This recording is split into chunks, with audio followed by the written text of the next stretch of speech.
Mga kapartner, maayong adlaw na takaron sa usa kanindot nga lugar dinhi sa Clarin, Misamis Occidental. Naabot dinhi sa usa sa pinakahabog na mountain or buntod na located here at Bernad, Clarin, Misamis Occidental.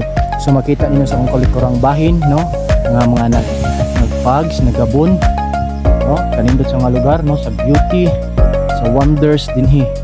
So mura siya og little Baguio, mura po siya bukid nun na, no, dinhi nga dapit. So make it sure maanhin mo dinhi mga kapartner, okay inyong mga sakyanan og motor, ha, yung brake system guys, especially ni pauli gadulhog gyud, no.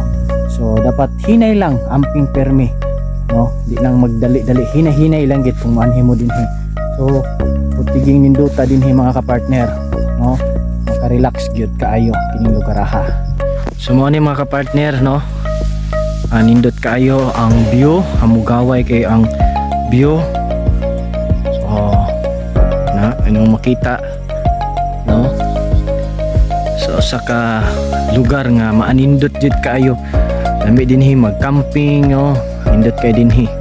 So mao ni ang pinakahabog nung dinhi sa Bernad, dinhi at the peak.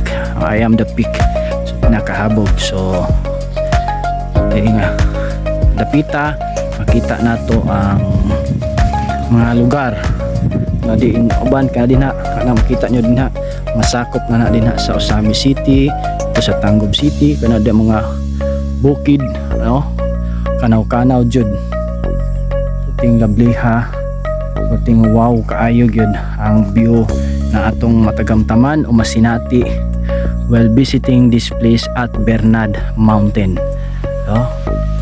So ayaw mo kalimot og follow, like and share sa ato ang ginagmay nga content wherein makauban ta mo or makuyog ta mo kung asa ta mag-adto og unsa nga lugar atong i-content. So we love Clarin and we support Clarin and basta Clarin, Pinanga